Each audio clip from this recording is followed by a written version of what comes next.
Coucou, aujourd'hui on se retrouve pour une nouvelle vidéo et je vais te parler des erreurs 404 et d'un outil pour aller les rechercher. C'est parti. Pour commencer, je suppose que tu te demandes c'est quoi une erreur 404. C'est tout simplement ceci.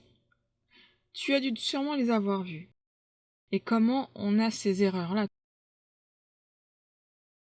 C'est que tu as dû supprimer une page ou un article de blog, que tu as changé l'URL de ta page, tu as passé ton site en HTTPS. Oui, car il faut savoir que quand on passe son site en HTTPS, tout ne se fait pas en automatique et des fois il va peut-être falloir forcer un petit peu les choses. Mais comment corriger ce problème? Déjà, il faut repérer tes pages 404, tes erreurs 404. Et pour cela, on va utiliser l'outil Diddling Checker. Let's go! Voyons voir Diddling Checker. Oui, tu remarqueras que j'ai un anglais pourri. Et ça change pas. Tu n'auras pas à chercher très loin, je te mettrai directement le lien de Diddling Checker dans la description de cette vidéo. Comment ça fonctionne? On va lui demander de vérifier tout notre site internet, donc on laisse cette case-là cochée. Et ici, on va venir taper le lien de notre site internet. Et tout simplement, on va venir checker. Et là, on le laisse tourner et on reviendra juste après.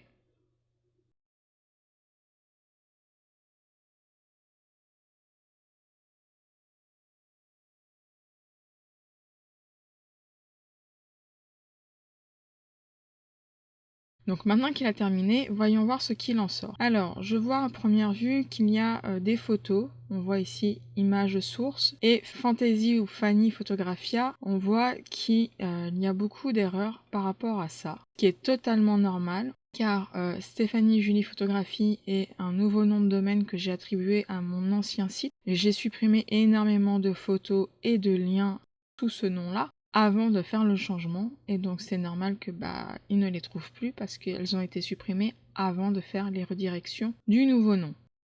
Ensuite, je vois qu'il y a un lien dessus qui va sur Instagram et sur l'ancien nom que j'avais donné à mon Instagram, donc il faudra que je retrouve ce lien-là et que je fasse le changement. Pareil ici pour Facebook, ici Facebook. Là on voit que j'ai du Facebook qui renvoie plus vers Fanny mais vers Stéphanie, donc il faudra que je vois ça.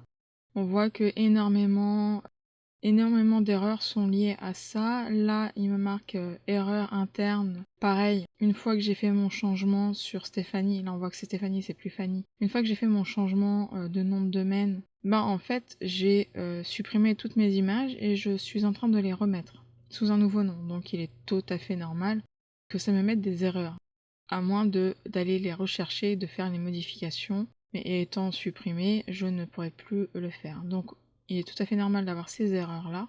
Toutefois, les erreurs qu'il nous montre là, c'est des erreurs que Google voit. Donc il faudra quand même que je fasse le nécessaire pour les corriger. Maintenant, comment les corriger? Il faudra donc faire des redirections. Comme je vous l'ai déjà dit quand on a fait l'analyse après que Diddling Checker à remonter mes erreurs, j'ai déjà fait une redirection de mon ancien nom de domaine vers le nouveau, et il faudra continuer à le faire sur toutes les erreurs qu'il a vues. Et comment on fait ça?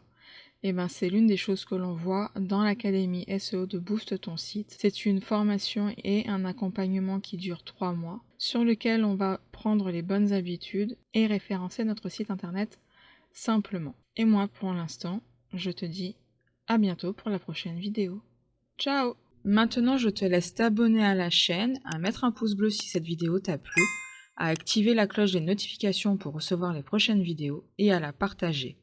C'est à toi de jouer. Tu veux encore continuer à travailler ton référencement, je te laisse avec 2 vidéos. Et moi, je te dis rendez-vous à la prochaine. Ciao!